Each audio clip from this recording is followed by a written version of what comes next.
Добър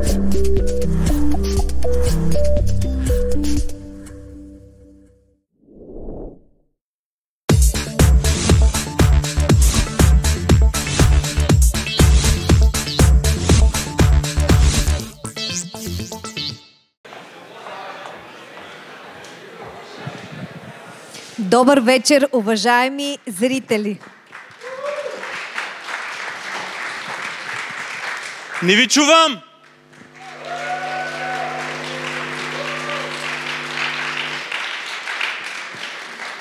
Добър вечер, малко по-сериозно. Елена? Да, на български сме днес и ние не знаехме. Добре дошли на Pitch to Pitch Startup Competition. Pitching Competition е нещо, което много трудно се превежда на български. Има предложения за подхвърляне, например. Не, мятам се и се хвърлям. Стартъп и състезание. Състезание, да.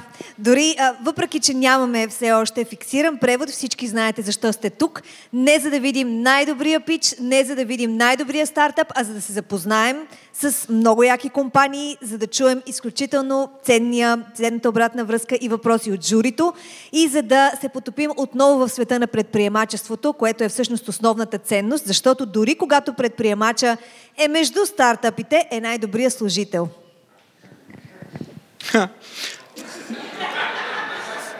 Добре, да се представя междувременно. Аз съм Елена Пенева и решавам и помагам на бизнесите да си решат бизнес проблемите с комуникация с моята компания Bright Mojo.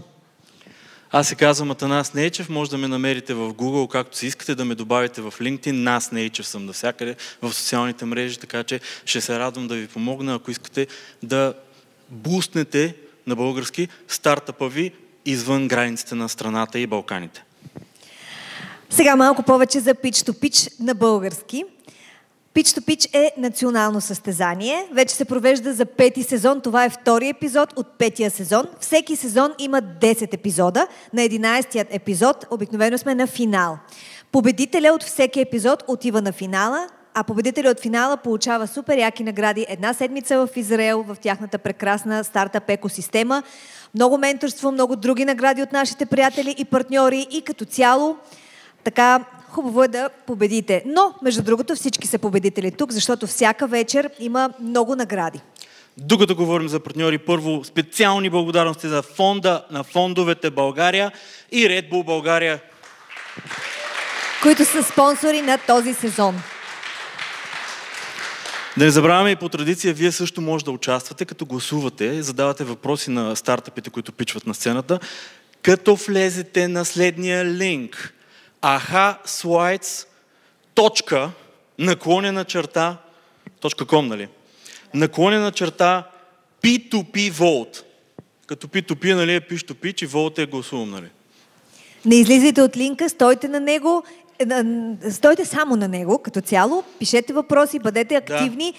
Искаме най-провокативните, така и сурови въпроси, а не просто... Общо бъдете гадни. Да, това е идеята. И тези въпроси всъщност ще ги зададем на фаундърите, на основателите на стартъпите тази вечер, докато журито заседава и решава кой ще получи техните награди.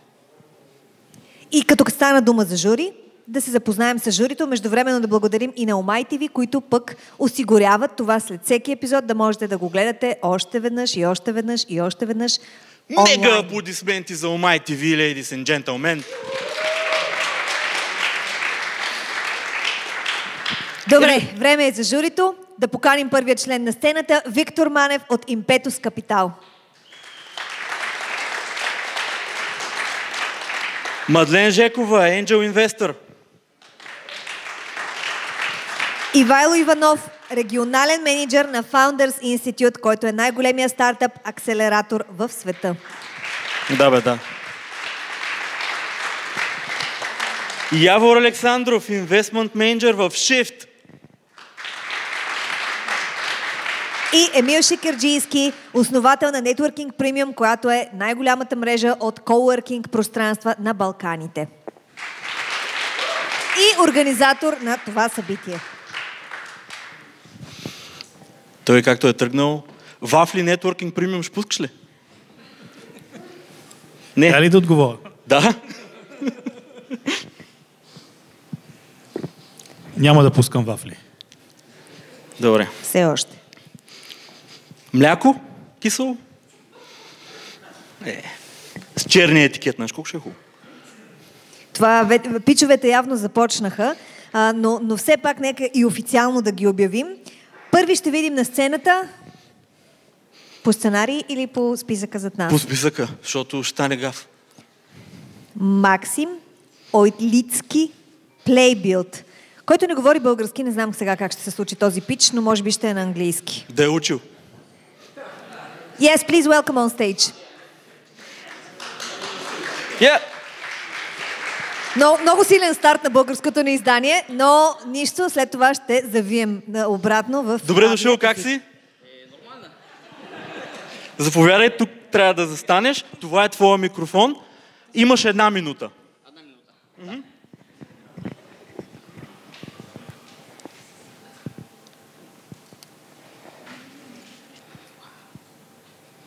Hey, my name is Maxim. I'm a 7-year game developer, and 2 of them I'm interactive ad developer. I think most of you see at least one time in your phone advertisement where it's not a video, but it's a little game that you can play, and after that to be redirected to the store. So it's called interactive ads, and they perform 3 times better compared to other type of creatives like videos. But for the companies, it's a little bit hard to produce them. You need to hard code each playable from zero in JavaScript. You also, the existing solutions are very expensive. They cost $15,000 per month. The producing time are in average 2 weeks. And also there is no good in-ad analytics and no good knowledge base where you can learn about it. Playbuilds offer a tool that's helping a small, medium-sized mobile game companies to build interactive ads cheaper and faster inside game engines. In 2 months of Playbuild, we already built a prototype, got 8 paying customers, and 1 demo for a big company. And all this only from organic traffic, without any marketing. We are right now raising $300,000 to hire the developers to complete the development, and also to attract the first group of the early adopters in the next 8 months. Thank you.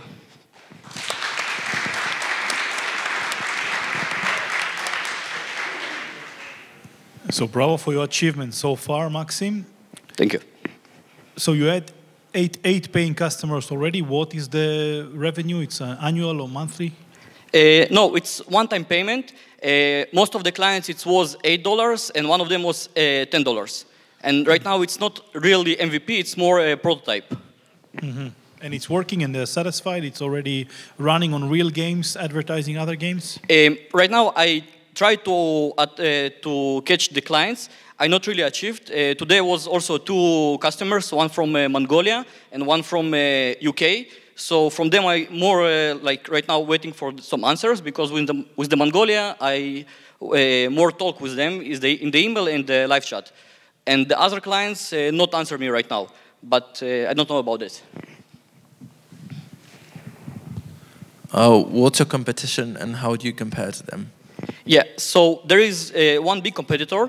It's Playworks. Right now it's called like this. It's part of Luna, and it's part of ironSource. If you know that Unity bought them, a big advertisement company. It's the biggest competitor. And also there is small competitors that offering not really good solution, just compressing the file to the needed advertisement. The big competitor are very expensive. It costs $15,000 per month, so it's not really achievable for small, medium-sized mobile game companies, and they're more dedicated to enterprise. And we are targeting for the small, medium-sized mobile games and freelancers. Thank you. Can you please elaborate more on the customer profile? Because you say small and medium size, but can you be a little bit more precise? What type of clients you need? Yeah, so the type of clients, it's first of all, it's freelancers that offering the solutions for the companies like me, for example, right now. Also, indie studios where there are like 1, 2 developers that developing something by what they want, and right now there is no really solution for them to enter to the interaction ads because it's really costly. And also more like, for example, 10 workers in the company where they also not have a lot of revenue to spend on the $15,000 per month, and also the developer, and also the cost for the advertisement itself. With the 300,000, is that okay, the answer? Yeah. With the 300,000 that you're looking for, what are you going to use the funds for? I mean, like, what is the use of proceeds? Yeah, so 130 gonna be for the development. It's for hiring to develop all the stuff, and the development need include really good plugins that like connect to the game engines, and also we need a platform where you can like host the playable. It's gonna build all the stuff, and there are gonna be also variation, like a lot of tools. So for the development, we need 130, and also 90 for the marketing. The marketing is gonna be not only paid marketing like in Reddit or LinkedIn. It's gonna be also flew to the conference about the game development in Abu Dhabi. It's really progression in the game development. And the other is going to be the expenses for overall. Who is going to be responsible? Currently, you're responsible for sales, I suppose. Who is running the sales? Who is running the sales process? Yeah, so right now I'm a solo founder. I'm doing all. I also developed. I also right now managing the clients. I'm selling. Right now also talk with my new potential co-founder. He's going to be a CTO, really good developer. You're also sitting there. Nikita, raise your hand. There is really good developer right now. We're talking with him about to try to connect together and to work on the project. So I'm gonna be the CEO who driving also in the start gonna be the sales and all the management. He gonna manage the product development. Excellent. Which are the roadblocks? I mean, like, what are the problems ahead of you? What do you think is going to be really a challenge? Yeah, so really the challenge is going to be enter to, right now, the plugin working on Cocos Creator game engine that are running on top of JavaScript. And we want to target for Unity, that it's more like popular game engine for, so everybody really using it. And there are the development really hard because you need to to build your own engines that transforming from the game engine to the right format. Because the end format of the interactive ad need to be one file of HTML5, that including also the images in the binary, including all the audios and all the logic. So with the Cocos Creator right now, it's easier because it's running on top of JavaScript, but the hard gonna be the Unity. Well, how many developers are you going to need? We're gonna need 3 developers.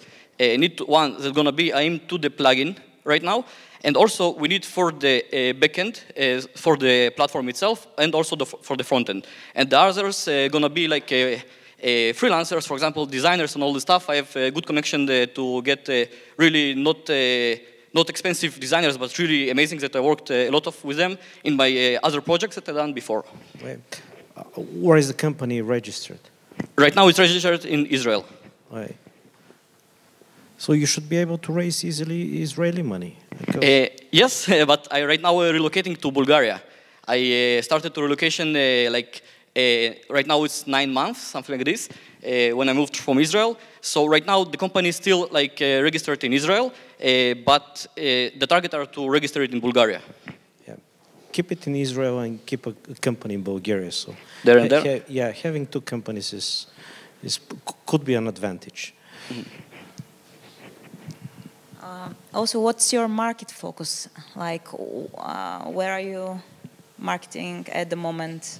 Yeah, so at the moment, I just done the SEO, done some articles for the website, so it's going to drive the traffic, and it's what working. So right now, the customers are really global. There is one from Vietnam, from UK there is 2, Sweden, North Macedonia, Mongolia, and Latvia, if I was right, and one more that I don't know from where. Maybe China, I don't really know. Okay. So it's global. How do you imagine a potential pivot? How I think about it in the future, or so in case what you're doing does not succeed, and you at some point you reach your limit, what is the potential for pivot for you? Yeah, so there is really good pivot about the playables, this area are really on domain, because most of the companies really using it. So we can target a little bit less to make it more visual without connecting to game engine. But to do web editors are going to be more easier for the marketers itself in the company. So they don't really need developers. So also these tools are going to be more visual. Okay. Yeah. Благодаря.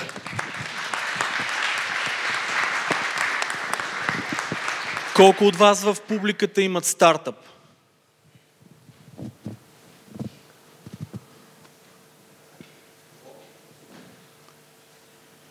Колко от вас в публиката имат стартъп? Питам, но нещо не сте смели. Това не е добре. Не е добре. Продължаваме напред с следващия стартъп.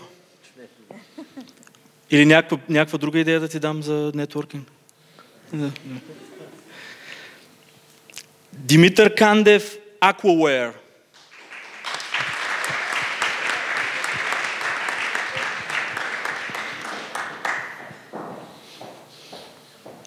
По-близо до микрофона, Ивел.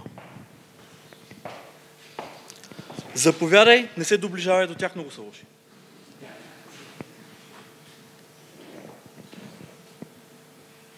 Добър вечер на всички, добър вечер на нашия невидим гост. Той е навсякъде, във всеки дом, в тялото на всеки от нас, но рядко се замисляме за него. Става дума за водата. Няма време да ви отекчавам с данни, но разхищението на питейна вода е сериозен проблем в днешно време и нещата не изглеждат оптимистични за в бъдеще. За мен и екипа ми информираността е в основата на действието, затова решихме да създадем мобилно приложение. Aquaware дава възможност на домакинствата да имат пълен контрол върху употребата на вода с множество функции, съсредоточени върху задълбочено познание на потреблението. След като спечелихме 7000 лева на хакатон на ВВФ, работим с IT специалисти за създаване на MVP на приложението. Aquaware Beta ще бъде налично в Google Play и App Store много скоро, така че ви каним да бъдете едни от първите, които ще го изтеглят, като се запишете на QR кода, който виждате.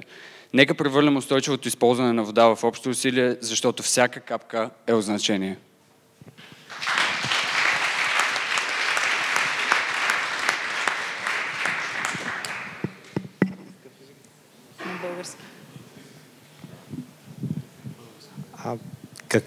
Какво представлява продукта?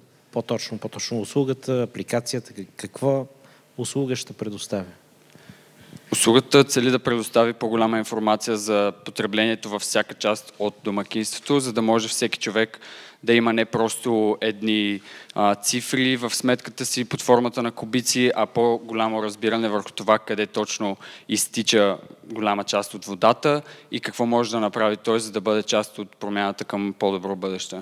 Това означава ли, че ще има сензори, които ще засичат специфично отделните места, където тече водата? Т.е. каква повече информация, освен огромната фактура, която получаваме и нищо не разбираме от нея?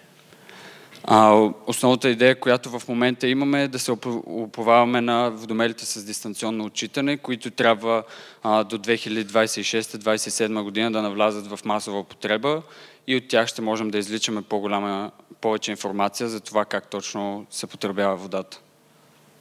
Добре. И това какво ще ни помогне? Какво ще накара хората да направят повече, като получат допълнителна информация? Например, ако вземем нашия Beach to Head Market, който ще бъде къщите в вилните зони в София, един собственик на къща, когато види къде точно има най-голямо потребление на вода, ще може да го оптимизира, така че за следващия месец да намали както сметките си за вода, така и да бъде по-устойчив спрямо околната среда. А кои сте вие като екип? И защо вие сте правилните хора да направят този продукт?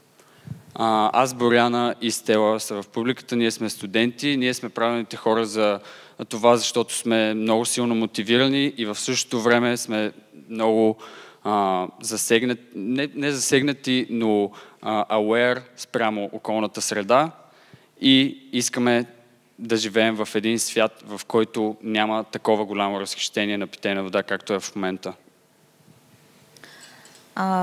Апликацията е таргетирана само към потребители или ще бъде таргетирана и към, да кажем, към бизнеса? Апликацията е таргетирана като крайни потребители хората, но искаме да партнираме с ВИК дружествата, които са доста в страната и също можем да се уповаваме на правителството за това да бъде то реално платеца, така че да не караме крайните потребители да заплащат услугата, а по-скоро да сме финансирани от правителството. А като цяло, смисъл, всяка една фабрика, примерно, да кажем, също използва доста голям ресурс от вода. И в смисъл, консидервате ли тях също като клиенти? Разбира се, фабриките също могат да бъдат наши клиенти. Даже там ще е още по-лесно, защото може да се обединят няколко сектора с един водомер и той да отчита много по-точно информацията, да има много по-точно осредняване, отколкото в апартамент, защото там е малко по-сложно с различните уреди. Аз като че ли не съм съвсем убеден, че разбирам дали това е бизнес идея или е кауза. Тоест, вие искате да направите нещо, от което да изкарате пари, потенциално много пари, или искате да направите нещо, което ще помогне на целия свят да го спасим от лошите неща, които се случват. И в зависимост от това, кое ви е по-важно, посоката е различна, действията са различни, стъпките са различни. Ако допуснем, че искате да направите бизнес, как монетизирате тази работа? Нещо subscription ли е, някаква такса ли е? Не разбрах.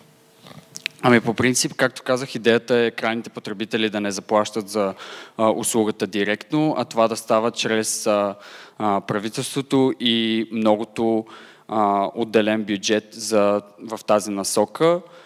Вече, разбира се, може да се въведе и фримиум модел за потребители, които искат да имат още по-голяма дълбочина в разбирането на потреблението си и да има естествено премиум версия, която да се заплаща вътре в приложението. Иначе за първия ви въпрос, целта ни е да създадем както кауза, която да помага за опазването на околната среда, така и бизнес, който е много scalable, както в България, така и в чужбина. Вярвам в целите и каузата, която се поставяш, не вярвам в начина, по който ще го реализирате. Аз споделям коментар просто. Значи 40% мисля, че или 60% се губи водата, докато стигне до потребителите. Тоест ние имаме много системен проблем в тая държава с водата и най-вероятно ще има засушаване при положение, че сме една от най-богатите. Същевременно имат държави, които много се вълнуват как да се опазват водата. Това, което се целите, е много добро. Вярвам в това, което правите, не вярвам, че начинът, по който го правите, ще бъде успешен. Заслужава се да го помислите как да го направите. Правителството няма да плати за това. Благодаря. Благодаря. Винаги казваме, че добавената стойност на Pitch to Pitch са именно коментарите и въпросите от журито, така че благодарим ви. И продължаваме напред с Николай Михайлов, Castfolio.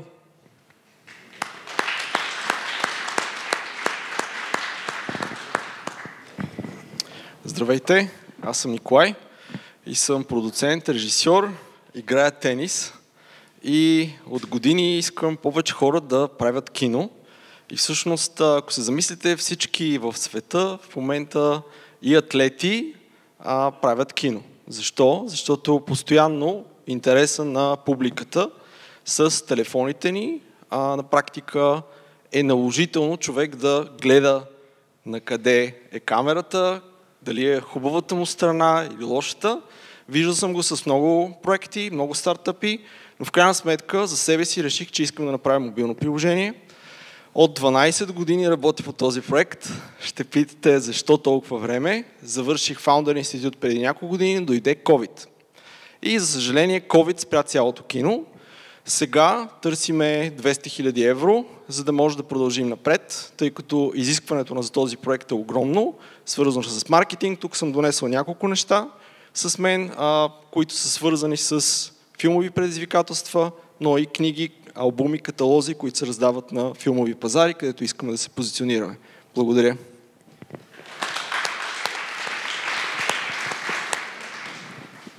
Не съм сигурен, че разбрах точно кои са клиентите и какво получават като продукт. Основното нещо, което Castfolio прави като платформа е Marketplace, Social Marketplace, твой агент в телефона ти, така че кастинги или различни неща, които двама души, примерно актьор, модел и фотограф, се срещат на дадено място, всички инфлуенсъри имат нужда от някой да ги снима и в крайна сметка този, който ги снима, е огромно значение за крайния продукт.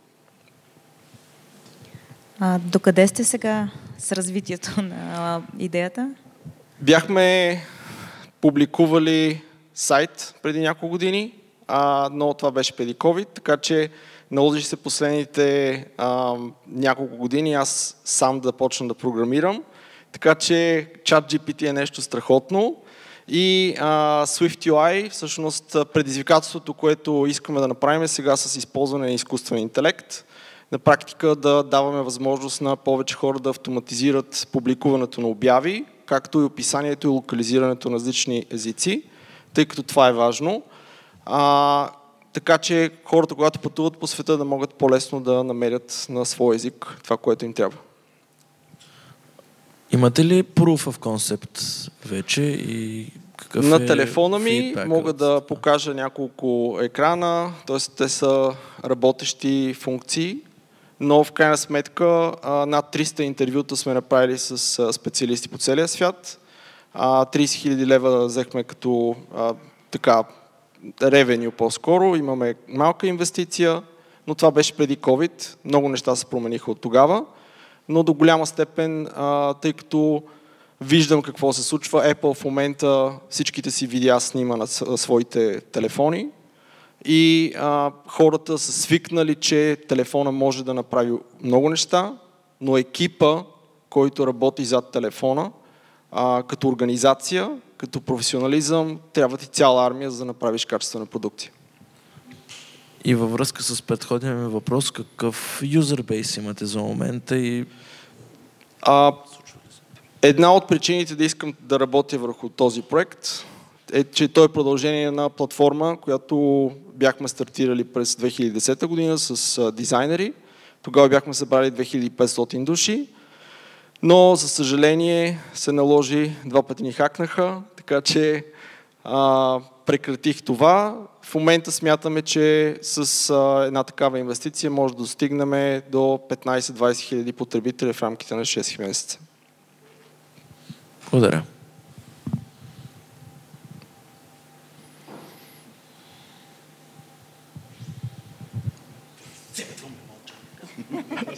Окей, благодаря.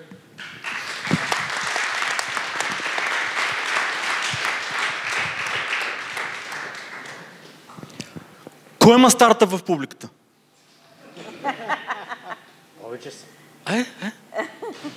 Смело не?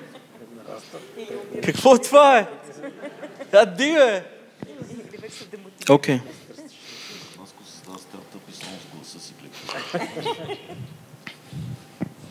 Дъвки Networking Premium. Представяш си? Ще ги раздаваме. Не, ще ги продаваме тука. По-добре, подобря се. Продължаваме напред с програмата. Не забравяйте да гласувате и да не излизате от линка ahaslice.com/P2P Vote. Гласувайте за любимия си пич, за любимото хвърляне на сцената и може да спечелите награда, не се знае каква е, защото Емил много богат стана и може и кола да дава. Не знам. Наско ще дава дъвките, аз ще давам колата. Така е. Ама не си ги направил дъвките още. Чакам proof of concept. Женя Димитрова, Мами Файдънт.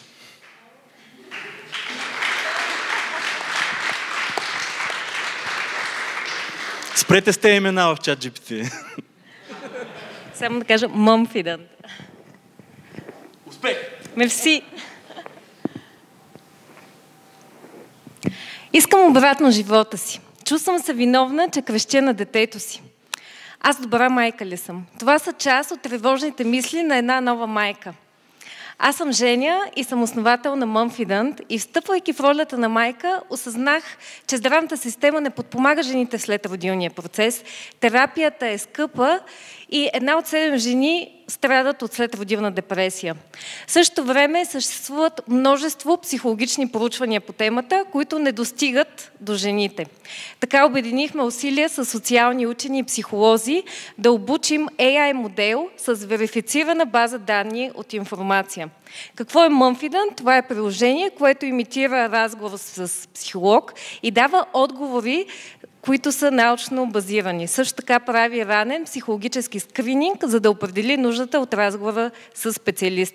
Размера на пазара е 6,3 милиарда, с очакван прираст от 30%. Нашия бизнес модел е B2B, насочен към частни здравни осигурителни фондове. Търсим в момента 400 хиляди евро, за да стартираме в България и да разраснем в Англия и Австрия. Помогнете ни да нормализираме психичното здраве на жените и техните семейства. Благодаря.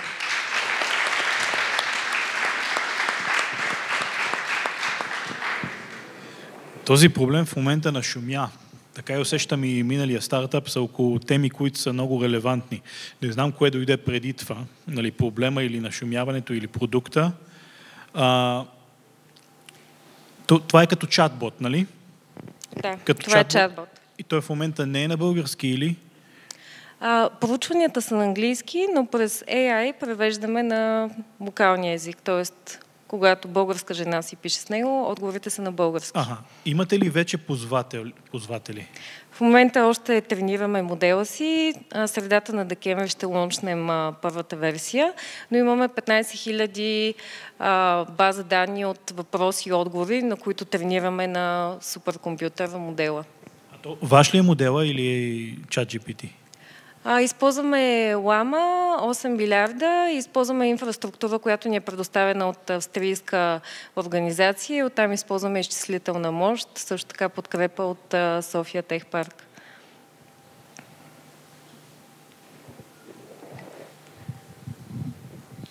Мен ме е страх от този изкуствен интелект, честно да ти кажа. Иначе проблема е истински, проблема е голям, проблема е важен. Браво, че го борите. Малко ме е страх от решението. Все още не е много ясно дали можете да го натренирате така, че да не халюцинира и ако почне да прави пакости, кой носи отговорността? Това малко ме представя. Тук е много важно да спомена, това е тук екипа ми, че този проект го разработваме съвместно с учени от изследователски институти, като в случая БАН. Те имат институт с психолози, социолози и от гледна точка, техническа гледна точка, тъй като ние също държим на високо качество и това е притеснение, използваме 2 типа на верификация. Едното е през RAG модел, където векторно засичаме въпроси и отговор, който предварително е погледнат от психолози и веднъж обучаваме с подбрана и верифицирана от съответните специалисти информация. Другото нещо, което е важно да споделя, че ние сме входната врата към работа с специалист. Т.е. нашата работа е чисто превентативна, образователна и когато през скрининг въпроси засечем нуждата от работа с специалист, да насочим. Тоест, в никакъв случай не и да заменим терапията. Окей, супер. А защо клиентите тогава са B2B? Тук има нещо, което като че ли не разбрах. Да, направихме пилотно проучване с частна педиатрична болница в България. Истината е, че по принцип, една жена, след като излезне от здравната система, повод да се върне обратно с нейното дете, но там изобщо не се покрива тази тема, но отново има своето влияние. Защо частни здравни осигурителни фондове? Защото в момента имаме по-напреднал разговор с един от тях. Те проявяват интерес да предоставят по-премиум здравно обслужване на своите клиенти, тъй като имат пакети, да кажем, проследяване на бременност и раждане, или в случая този, с който са ни по-напреднали разговорите, имат психологическа подкрепа и това е едно допълнение, което да, би довело до разговора с психолог, тъй като от панелите, които сме имали с психолози, един от проблемите е, че заради стигмата, заради цялата вина и страх жените да споделят как се чувстват, те всъщност не достигат до специализирана помощ, а ние искаме да нормализираме, да ги обучим и всъщност да не е закъсняло и да е с превентативна цел.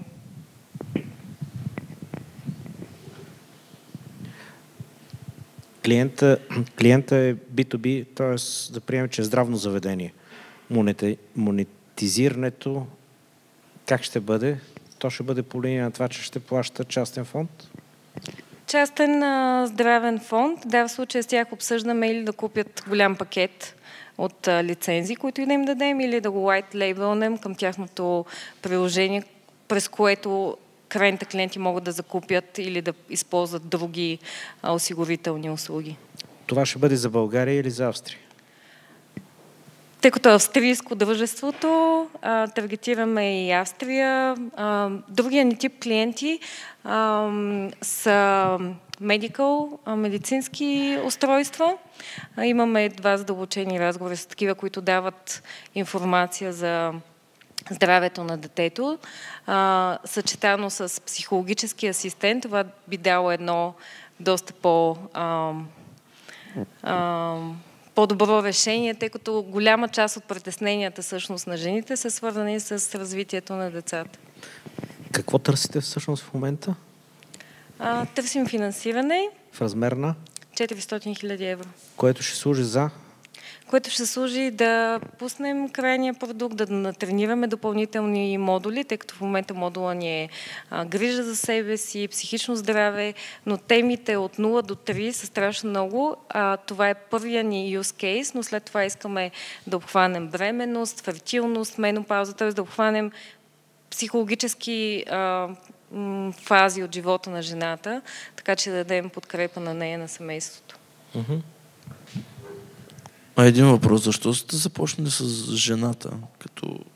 Защото мъжа не е във формулата тук. Не изключваме мъжете.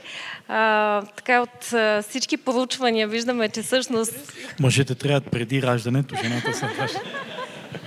Да. Други въпроси има? Много въпроси имахме, но след като не изчерпахме темата за мъжа и жената... Вижте, мъжете също, в крайна сметка, шегата на страна, но състоянието на жената неименуемо се отразява на развитието на детето и на семейството, така че мъжете са бенефициента. Да, но той искаш да каже, стреса, като имаш първо дете, винаги е страшен. И всъщност защо никой не се грижи за мъжа? Истината е, че това е потенциално развитие, в което ние всъщност даваме и подкрепа на мъжете, в случай, че жена им изпитва психологически затруднения, или подкрепа към него самия. Тук на тази сцена миналата година имаше един стартъп, който каза, че ще се погрижи за младите татковци. Така че според мен обединете се по някакъв начин и превземете целия свят. Говорим си вече. Pitch to Pitch прави и такива невероятни връзки. Благодаря много.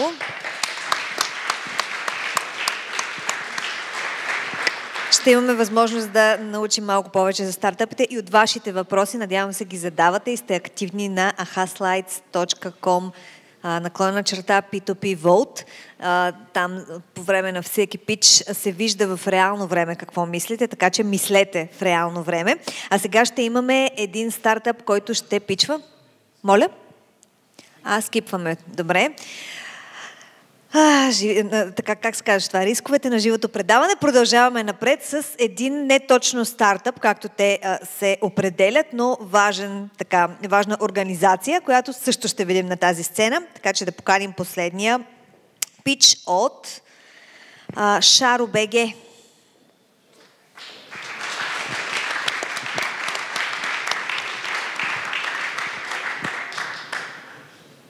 Или сте стартъп, не знам. Може и така да се каже. Здравейте!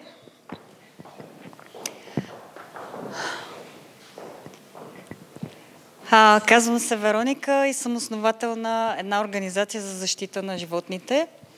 Признавам си, че не очаквах тази вечер да бъда тук. Беше случайна покана, от която реших да се възползвам, тъй като не знам къде и кой мога да срещна.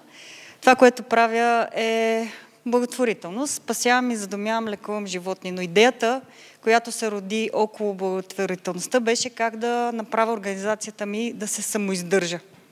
Тъй като, особено по време на COVID, разбрахме колко е трудно да разчитаме само на дарения. Така създадох първи онлайн зоомагазин в България, който е 100% благотворителен. Отделно за самия приют имам идеи, които биха могли да ни издържат, че и даже повече, да можем да помагаме и на други организации, каквато ми е идеалната цел. Така че тази вечер грабвам тази възможност да мога да разкажа за идеята около магазина и как може да се доразвие и съответно как да бъде създаден първия приют общество в България. Благодаря.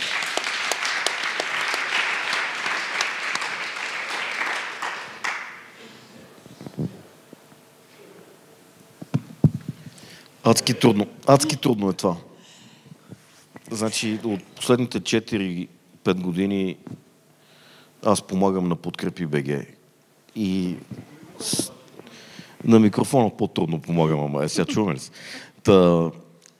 И положих доста усилия да разгледам голямата част от моделите за издържане и самоиздържане в световен мащаб на такива организации.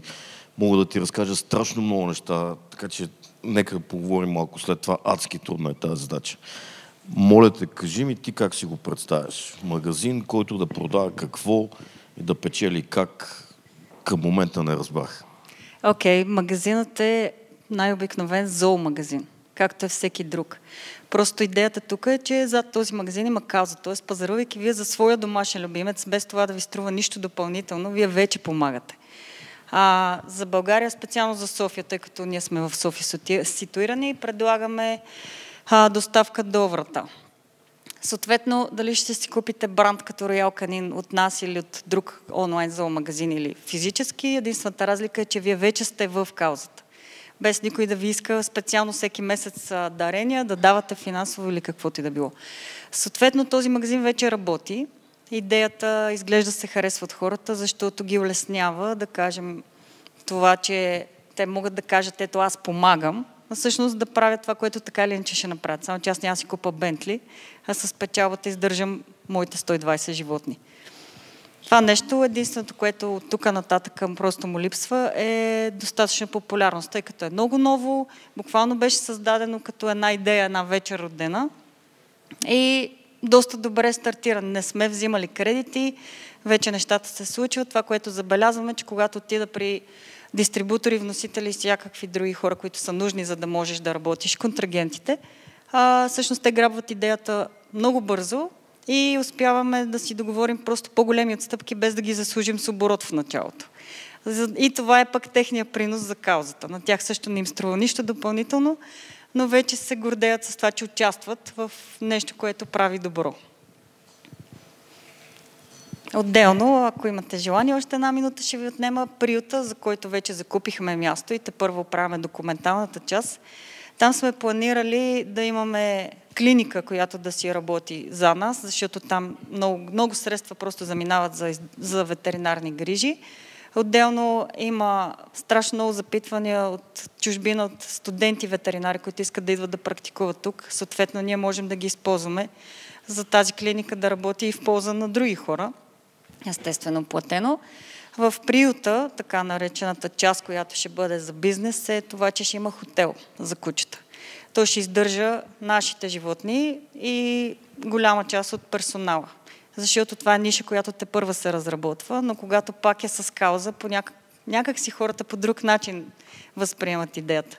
Намерили сме инвеститор за хотелската част, но моята по-голяма идея е също аз искам да си разработя магазина, тъй като има в момента голям потенциал това нещо. Много магазини се отварят, всичките работят, но нашия буквално без никакви усилия започва да набира популярност. И ми трябва още толкова малко просто за реклама. Не смятам, че нещо повече трябва да се направи по сайта. Всичко си работи добре. Единственото, което е да стигна до повече хора. Така че нямам план, за това пак се извинявам, че съм неподготвена. Бях поканена тук от клиента на магазина, с който се запознахме на улицата, хранейки бездомни животни. И той ми даде тази възможност, затова реших да я грабна, без да се замислям. Благодаря.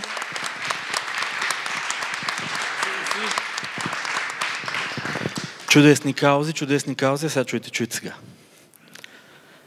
Бил халва екзит в кутийка.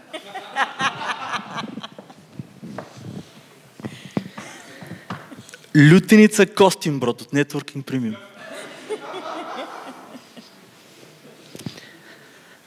Чаши, глътка успех. Или химикал, милионерски подпис. А? Стават, нали? Ще минат до година. Добре. Искаш ли да пичиш направо, като гледам готов си? Аз не знам как се работи с пари.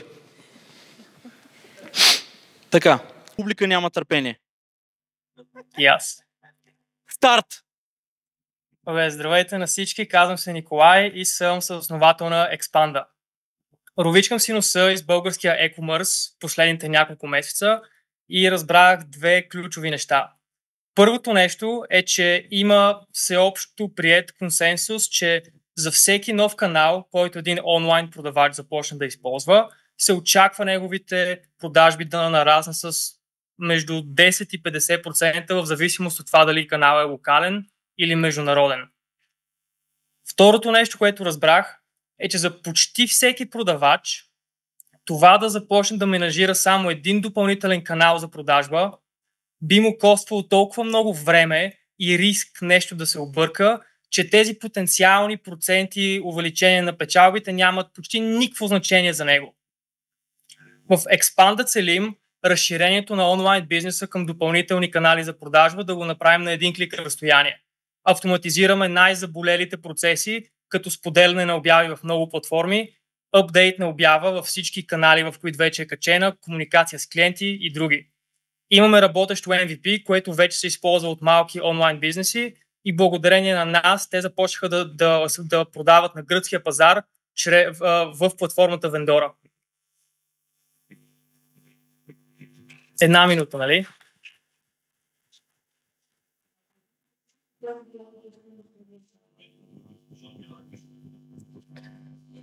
От какво се нуждае стартъп в този момент? Не чух целият въпрос, извинявайте. От какво се нуждае стартъпа? Така, на този етап сме двама и все още сме с идеята, че можем да bootstrapваме. Това, което за нас е най-важно в момента е менторинг и контакти. Това, което до сега сме стигнали е, че cold calling и cold emailing, през който се опитваме да стигнем до по-малки продавачи, много често не работи, защото скептицизма е огромен. Нали, как някой сайт изведнъж точно на мен иска да ми помага да продавам повече. И смятаме, че по-голям нетворк от хора, които се занимават с e-commerce, може да ни помогне много да счупим леда.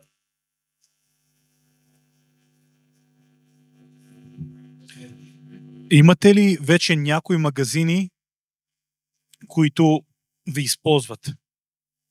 Продукта работи ли вече?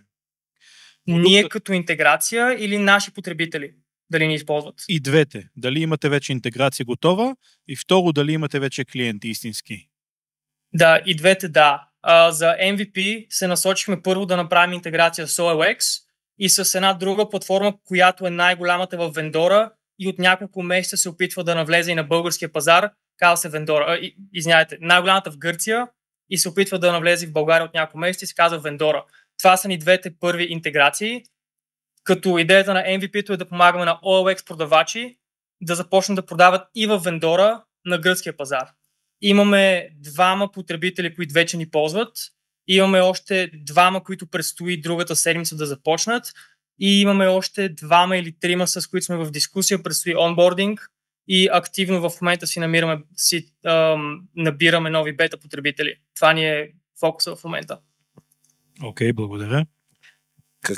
Какъв е бизнес модела? Бизнес модела е Първо, за прайсинг смятаме да чарджваме на база на това каква е стойността на инвентара на потребителите и колко обяви имат. Причината е, че може да има много голям дисонанс между това колко обяви имаш и колко реално ти е оборота. Целта ни е първо да започнем да работим с по-малки бизнеси, при които фокус е не големи, при които главният проблем не е поддръжка на големи количества от стока, която имат, ами много стока, която постоянно идва и се продава, т.е. променлив инвентар. Примерно купуват нещо от eBay и после го препродават. Целим първо да се насочим към такива продавачи и прайсинга ни е съобразен с тях. А как си представяш тази платформа в бъдеще? Какво си представяш да представлява?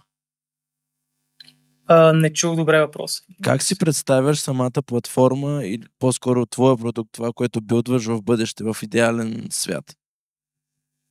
Да, както казах, в момента се насочваме към малки бизнеси, които използват платформи за обяви за B2C продажби, като OLX, BazaarBG и Vendora. Това е short term. Long term, т.е. първо, може би бих започнал с това, че все още търсим идеалния market fit. Не смятам, че сме го намерили. Първо искаме да огреем малки бизнеси, които продават. В по-далечно бъдеще искам да отидем към големи продавачи, които продават огромни количества. В момента те са ни по-трудни, понеже платформата трябва да е по-развита, за да стигнем до тях. Нали, говорим за огромни автосервизи, които продават части, огромни дропшипъри, такъв тип хора. И като най-лонг търм, може би най-амбициозната цел, която си представяме, искаме да стигнем до C2C продавачи, т.е. буквално ако някой, примерно, има хол за разчистване, нормален човек, който не продава като бизнес, иска да си качи някакви неща и да ги продаде, за да изкара някакви бързи пари, през нас това да стане много по-бързо. Вместо в момента за 100 обяви да му отнеме 3 часа да ги качи в OLX и да се надява някой да ги купи, през нас 100 артикула да ги качи за 10 минути в OLX, в eBay, в Vendora и в BazaarBG и да ги продаде много по-бързо.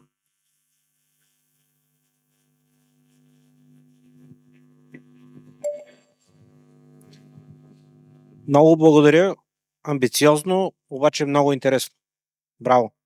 Благодаря и аз.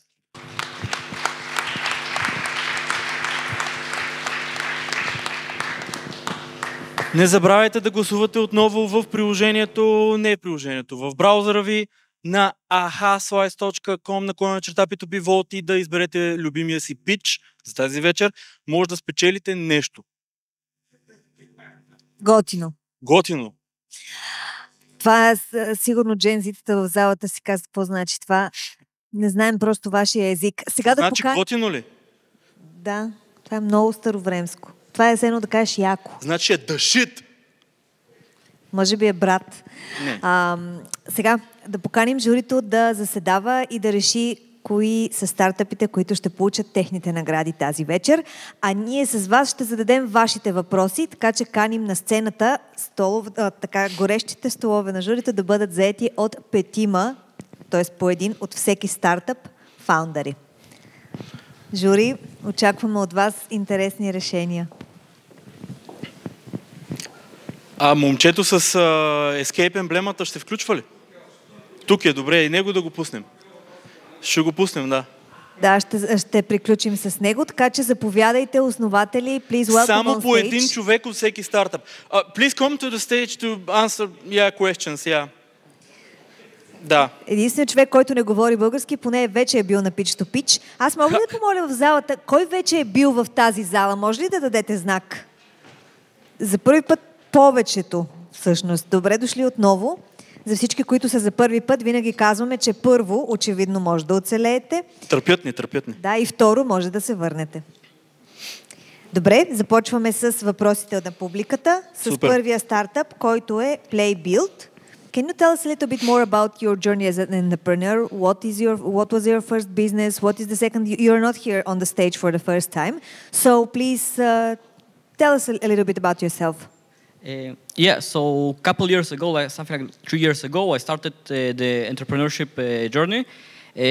Started with dropshipping.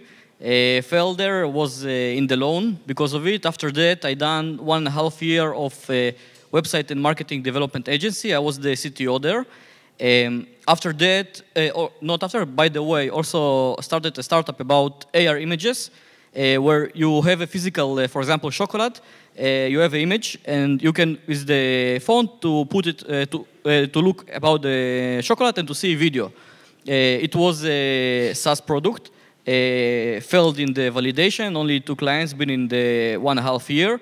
And after that, also been a brainstorming application about brainstorming and facilitating. Done also fundraising, but we stopped this project because of the situation in the country. And after that, done the other projects that I've been there a half year ago about client experience analysis AI for companies. And yeah, I'm right now there about the Playbuild. What happened with the previous one that you pitched here? Yeah, the previous one I pitched failed in the validation, not achieved to get any clients. I done offline selling locally in Varna. Also online cold outreach, not reach anything.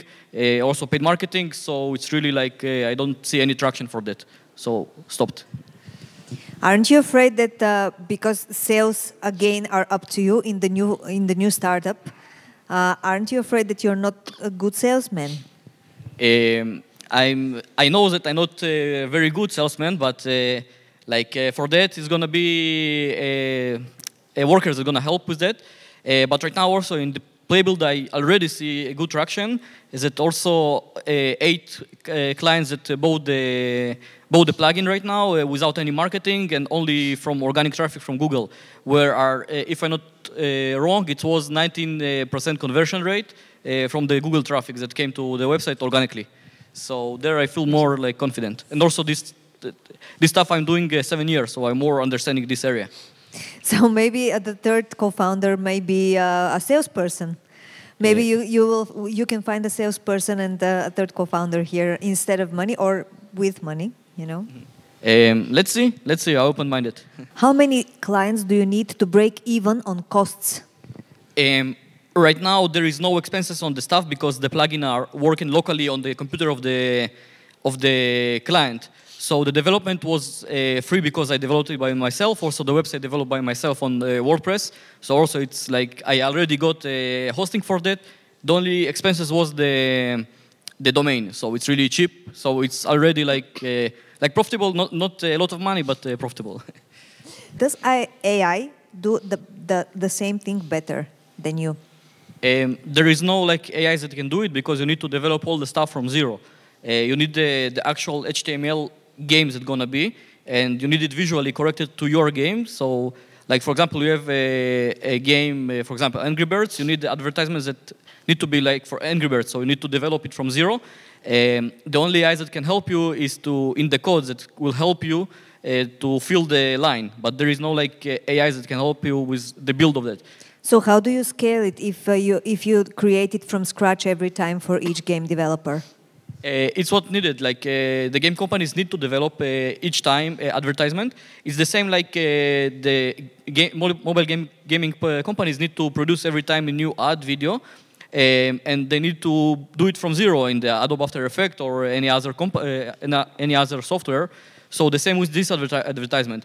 You need to produce a lot of advertisements, and you need to code it. There is no solution with AI for that right now. Thank you. And the most important question is, говориш ли български? Малка. Okay. Thank you. Thank you.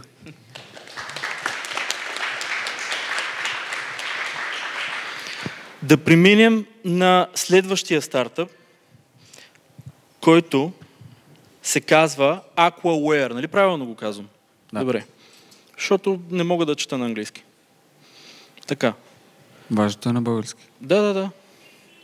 Aquaware има много интересен въпрос, който е как точно траквате водата, има ли допълнителни части и устройства, освен апа? За момента Ще се траква на база усредняване и с помощта на самоотчет от потребителите, но идеята е в бъдеще, когато вече се разраснем, да въведем machine learning алгоритми, които с данните от водомерите с дистанционно отчитане да имат много по-детайлна информация за всяко помещение и на седмична база, ако успеем дори и на дневна.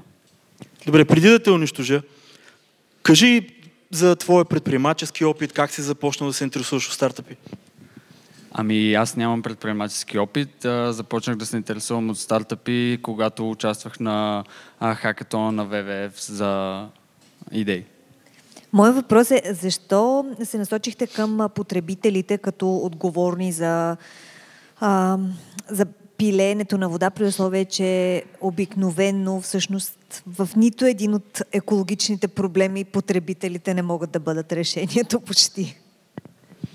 Въпросът е защо не се насочим към потребителите? Защо се насочихте точно към тях, при условие, че толкова голяма част до самите чешми от водата всъщност се губи?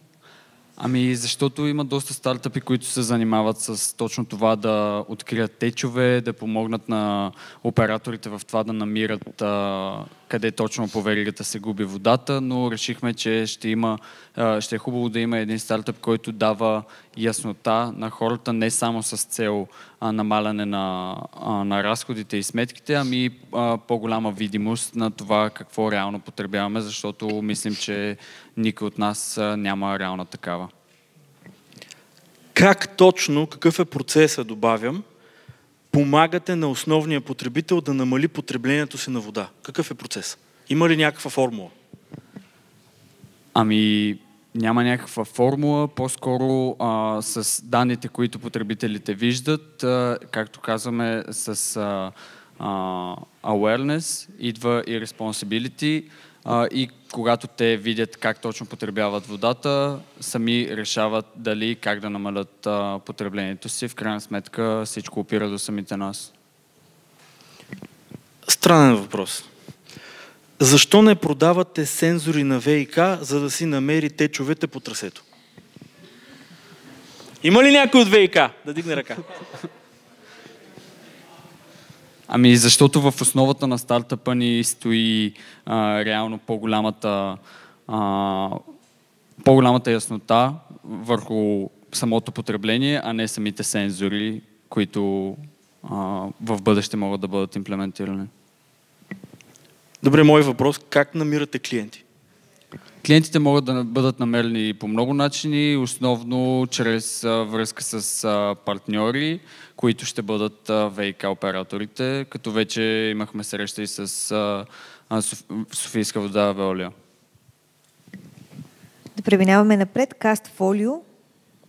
Как ще убедите хората от индустрията да бъдат част от вашето приложение?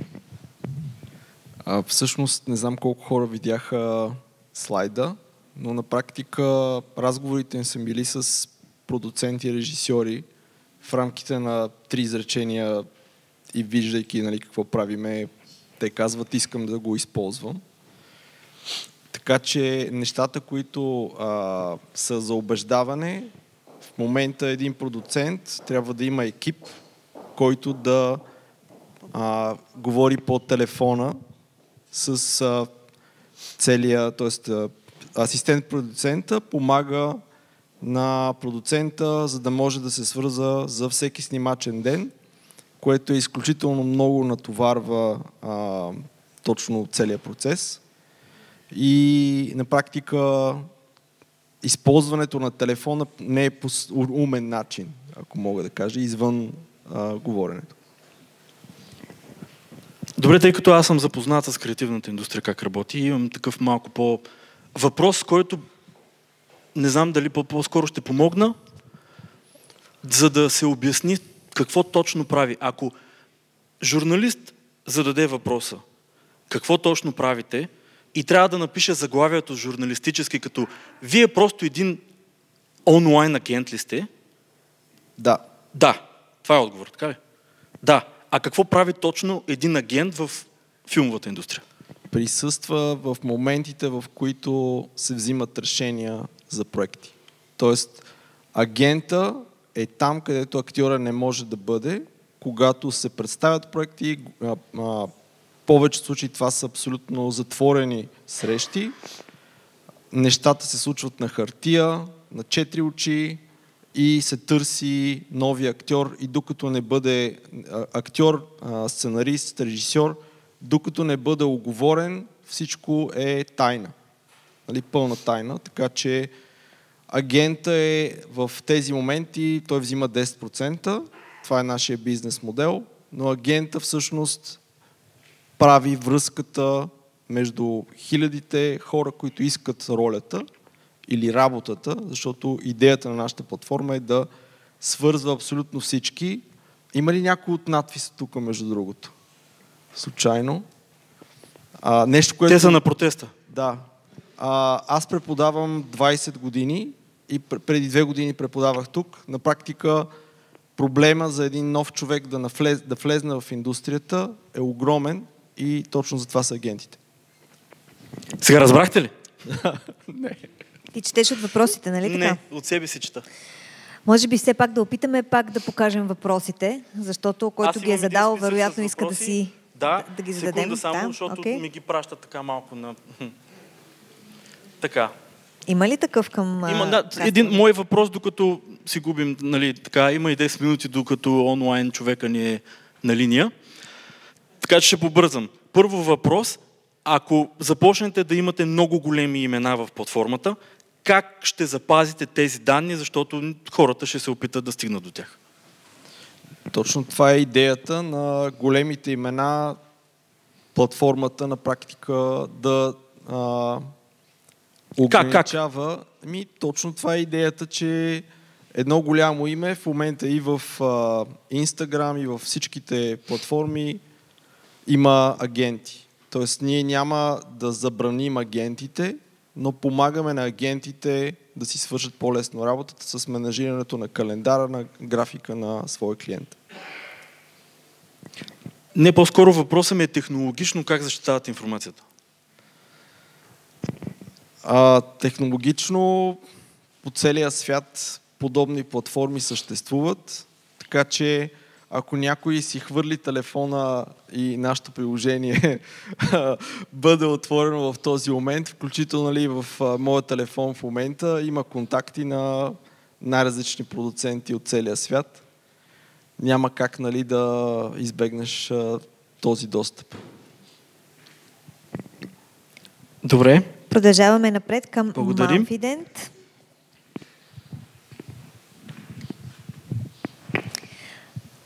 Разкажи ни малко повече за твоя път на предприемач. Ти също си не за първи път на тази сцена.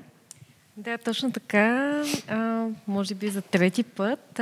Първият ми проект на Miran.bg, това е платформа, която свързва хора на свободна практика или малки бизнеси с клиенти, които търсят услугите им. Нещо като OLX, само че за услуги.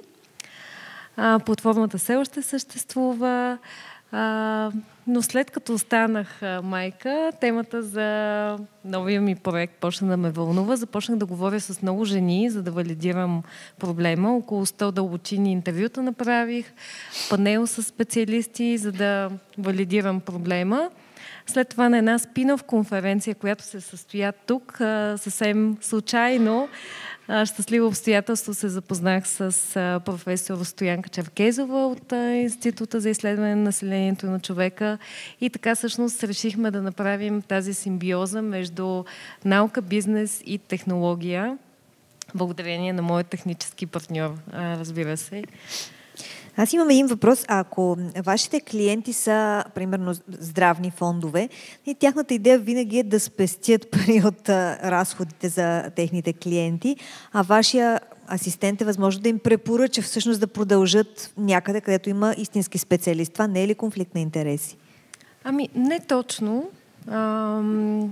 Истината е, че ние тепърва научаваме повече за този бизнес, но истината е, че точно това ги привлече, че през нас могат да достигнат и до друга помощ.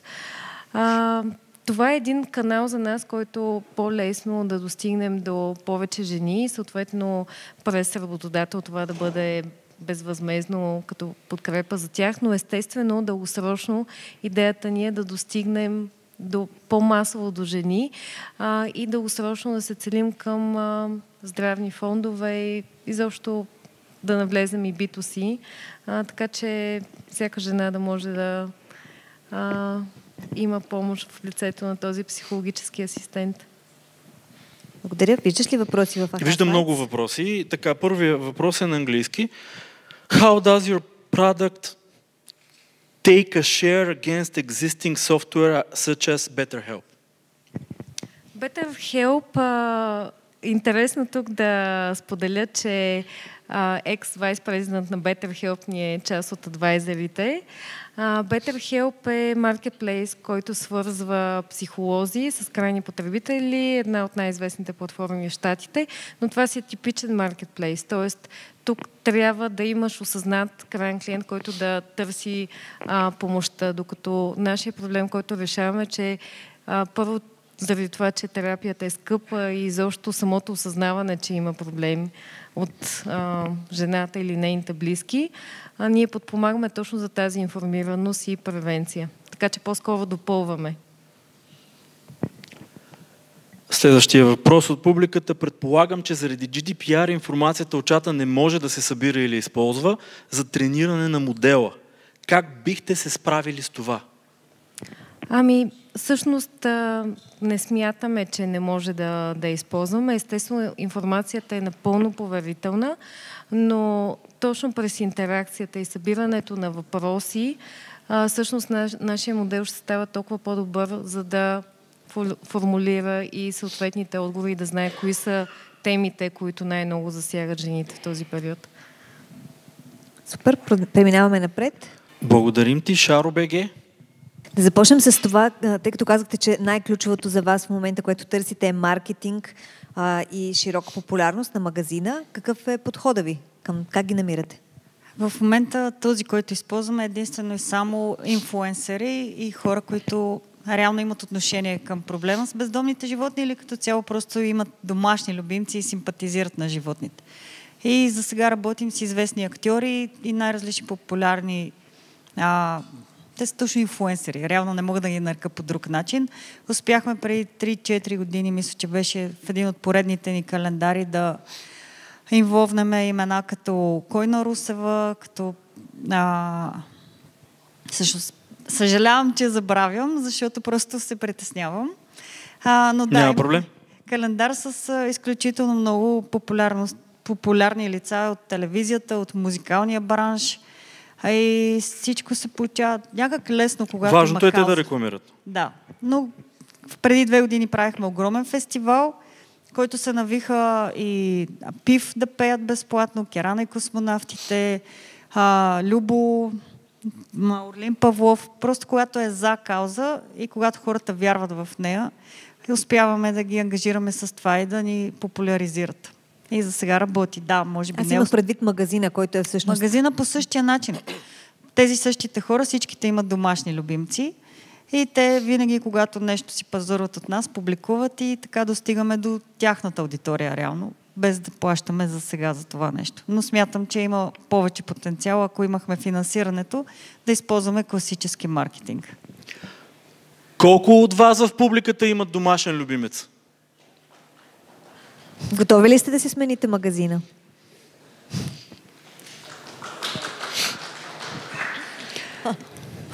Добре. Гласувайте тогава за любимия си пич. Имаме въпроси от публиката. Въпроси, супер. Така, първо, много интересен въпрос. Така, за колко животни се грижите и колко животни се нуждаят от помощ в София по ваша преценка? Ти каза 100 преди малко. Това за 100 000 лева въпрос. Значи аз лично се грижа за над 200 животни, кучета и котки основно. Специално за проблема на София смятам, че няма точна цифра, тъй като има една не много добра тенденция от провинцията да идват и да се изхвърлят животни в парковете тук, тъй като хората си чистят съвестта, че винаги има кой да ги намери сутринта на разходката на тяхното куче. И те са си избрали този модел, за да се... Не съм сигурна, че искам да популяризираме това, аз не го знаех. Абсолютно. Много проблеми има скрити в това нещо, но аз смятам, че има положителна тенденция и хората се променят, започват да осиновяват, започват да имат отношение към този проблем и да съдействат за общото му решаване. Колко кучета или котки може да помогнете, ако някой дари 400 лева? Ако е само да ги нахраня, мога да нахраня над 100 животни. Кой е човек, който зададе въпроса? Защото дължи 400 лева в момента. Има го записано на камера. Кой е човека? Ще видите вие. Окей. Sold. Продължаваме с въпросите. Аз мисля, че журито е готово. Не ме интересува журито. Партнирате ли се с други организации като 4 лапи, Общински приют? Бихте ли ги помолили да промотират вашия зоомагазин, например? Опитвали сме за сега без успех с партньорски организации в България. Дали ще успеем да включим експанда или да продължаваме напред? 1 минута чакаме. Имаме През това време Елена ще пичне нейната компания. Моята компания? Да. Не съм готова за 1 минута пич. Няма 1 минута, за 30 секунди. Да, повечето, аз ще ви кажа сега как аз пичвам моята компания. Повечето компании, които отидат в рекламна агенция, в класическа рекламна агенция, обикновено получават това, което искат. Но много често това, което искат, не е това, което им трябва. И всъщност това, за което аз помагам на моите клиенти, е да разберат какво им трябва, за да си решат бизнес. Да, аз няма... По време на пича не се разсейва фаундъра. На тази сцена ще му извиняваш. Трябва да мога да прескачам на въже, докато правя пича, нали? Следващия епизод ще бъде на ръка презентиране. Да. На ръце, извинете. И когато помогна на моите клиенти да намерят каква е връзката между техните бизнес цели и техните и комуникационните инструменти, които могат да ползват, могат да изберат най-добрата агенция за себе си. Всъщност аз им помагам да изберат по-правилната агенция или услуга. Ето, разбрали сега? Слушахте, да, през цялото време. Между другото, благодаря. Между другото, всички фаундъри винаги получават една безплатна консултация от мен. И много се надявам да знаят точно какъв им е проблема, защото тогава техните консултации ще им бъдат много полезни. Елена дава награди, аплодисменти.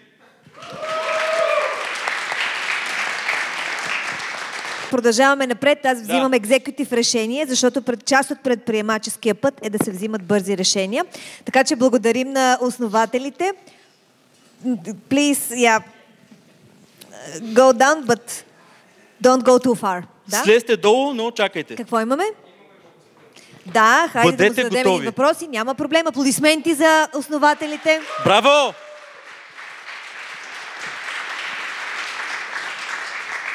Сега би било супер да видим и на екрана. Да, окей. Къде си, момче? Следващия път по-лесно ще стане и няма да се изложим с нас. Много късно разбрах, че участвам. Ма няма се оправдаваше. Питайте ме как подготвях пич половин час преди старта. Служете му така, escape стикера. Наско, въпросите? Давам не казва 1 минута, моля. Няма 1 минута. Давам въпроси веднага. В кои пазари държави виждате най-голям потенциал? Да, това е супер добър въпрос. Знам. И това всъщност точно този въпрос беше една от главните причини да започнем да го правим. Нещо, което ние не знаехме в началото и което се оказва, че много продавачи не го знаят, е, че в огромна част от нашия регион, източна и централна Европа, свързаността покрай доставки и продажби е почти пълна. До супер много държави в нашия регион доставките са почти на локални цени и има супер добри потенциали за интеграция с платформи извън България. Като най-добрите държави в момента, бих казал, на първо място са Гърция, Румъния и Унгария. Това е защото това са все държави, които или имат първо вендора, както споменах, имат EMAG, OLX, Allegro. Allegro вече продължава. Това е най-големия маркетплейс за много неща в Централна Европа. Той е в Унгария. Пичвай себе си, не другите. Хърватия, Чехия. Моля? Пичвай себе си, не другите хора. Няма време. Това са идеални маркетплейси, които за нас са low-hanging fruits като интеграция, а за всички български продавачи са потенциали да започнат да продават и извън България. Така че общо взето, както казах, държавите на първо място са Гърция, Румъния, Унгария и после следващите, които са лесни и много лесно достижими, са Хърватия, Чехия, Полша. Само още един въпрос към теб. Разкажи ни за твоя предприемачески път. Защо точно ти, както би се изразило журито? Защо точно аз? Занимавам се с проекти под различна форма, от как съм ученик, както и бизнес проекти, така и научни проекти. Имам различни изяви и в България, и в чужбина. Имам няколко, т.е. от това имам опит с презентации, нетворкинг, бизнес тип мислене. От няколко години съм и софтуерен инженер. Вече не съм, вече съм предприемач официално и бездомник. И това ми дава добри качества, с които конкретно този бизнес, аз и моят съдружник можем да го направим. Защото това е доста tech-heavy бизнес и също бизнес, който изисква доста sales и нетворкинг. Супер, благодарим ти. Да. Остани с нас на линия, защото съм сигурна, че ще те включим отново, може би. Остани да слушаш, да. Сега да поканим, първо да започнем с най-важната награда, вашата награда на публиката. Ще погледнем на екрана. Имате още много малко време. Стойте сега. Сега е момента да си отворите телефоните и да стоите на линка, на който гласувахте и на който задавахте въпроси. Няма да получите награда. Ако не сте на линка, няма да ви има вътре. slides.com /P2P Vote.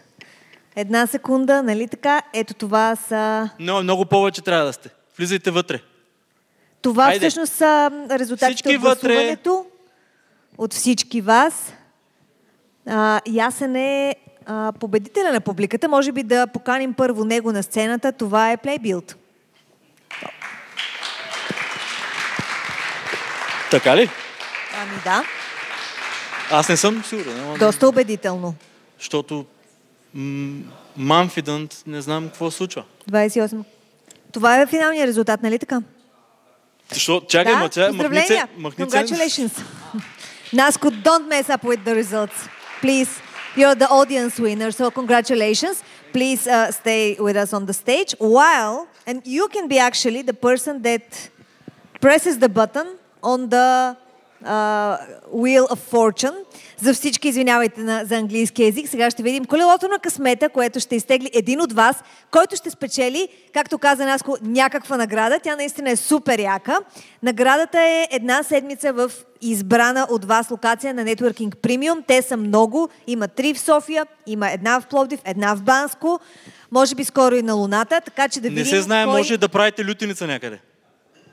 Да, може и скоро да е във фабрика да имате coworking space, но сега да видим преди това кой е човека.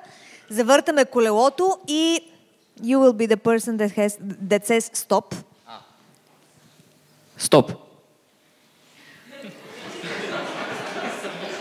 За малко. Ива. Коя е Ива? Здрасти, Ива. Честито, Ива. Честито. Можеш да се свържеш с екипа на Networking Premium, може и след предаването, за да получиш наградата си. И сега да поканим на сцената журито на Pitch to Pitch, националното състезание по питчинг. Моля, заповядайте при нас, за да дадете наградите. Остани на сцената, please stay on stage. Мали как ги мързи да станат. Започваме винаги първо с наградите от нашите партньори и тъй като аз съм един от тези партньори и си казах моята награда, която е безплатна консултация с всички стартъпи, които са на сцената. Има ли други партньори, които ще дават награди? Да, ще има партньори. Нека да извикаме Ивайло. Моля да дойде на сцената бързо. Ивайло, немай да не минеш през телевизора.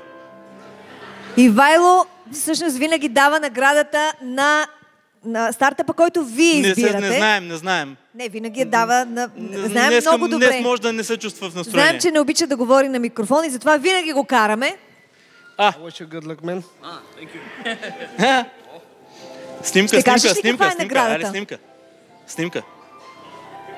Снимка. Something sweet. Нещо сладко и здравословно, супер. Ей! Не ги рекламирай тези, не. Нота спонсор. Нота спонсор. Втората награда ще бъде от нашият партньор за видеозаснемане Омай ТВ. Венци Ненков ще ни каже каква е тя. Здравейте на всички, аз съм Венци от Омай ТВ и от години помагам на организации и компании да изграждат и развиват своите общности с видеореализация и лайв стриминг на събития. И тъй като от малък имам голяма страст към медиите и силно вярвам в техния потенциал за провокиране на положителна промяна в обществото, стартирам продуцирането на една кратка документална рубрика, в която ще представям вдъхновяващи предприемачи и техните кратки вдъхновяващи истории. И всеки път ще избирам от тук някой от участниците, който да представим в такова интервю. И този път избрах участника да бъде Евгения. Честито!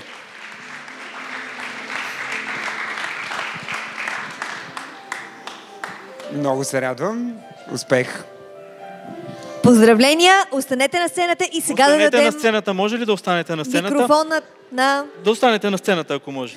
Това е просто, когато има два микрофона, те се използват нещо като пушката в театъра. Аплодисменти за Николай Костов на пияното. Моля се, спри! Спри! Окей. Може нещо нежно, малко така. Не. Чакай, сега аз говоря. Дай нещо малко. Ти не знаеш как да говориш. Така. Искам да ви кажа, нали, винаги някакъв урок, който споделям с вас. Урока за днес, който го виждам няколко пъти на сцената, е excuses. Как се казва excuses? Извинения. Никой не го интересува извиненията. Нали? Сега намерих супер яко извинения, ще кажа COVID за това, но никой не го интересува. Значи, не дейте, избирайте извинения, защо не сте успяли, защо сте спряли. Никой не... Просто давайте напред и фокусирайте се въпреки всичко, какво съм направил. Днес имаме една награда на един победител, но преди това искам да извикам всички, които са участвали, защото те чрез участието побеждават също. Те парите отидоха за дъвки. Заповядайте на сцената. Присъединете се към нас. Сцената. Кой ни ли? Ето. Журито, минете на сцената, не бъдете зад сцената. На Water... Всички екипи, ако може, да дойдат на сцената, които са участвали в стартъпите. Елате и вие. Да сме една голяма група. Пак казвам, вярвам, че всеки от вас получи нещо от тази сцена. Дали ще е хубав фидбек от опитните съди, дали ще е експожър, реклама, дали ще са малки награди. Но всеки е победител, но все пак трябва да изберем един победител, който да е нещо състезание. И нашия победител... Хайде напред. Няма значение. Да, точно. Мерси. Значи, победителът днес не е най-добрият стартап, не е най-инвестабъл, не е който е постигнал големите постижения, а на който тази награда най-много ще помогне. Аз ли печеля? Според нас. Да. Човека от Банско на линия ли е и той да гледа? На линия е. Добре, хубаво. Между другото, човека от Банско, той май от другия месец вече не е бездомен, той си взе там ко-ливинга, така че и това е решение. И той дори ни пична на нас и успя да ни интересува. И нали така, вече си резидент от кога не помня. Да.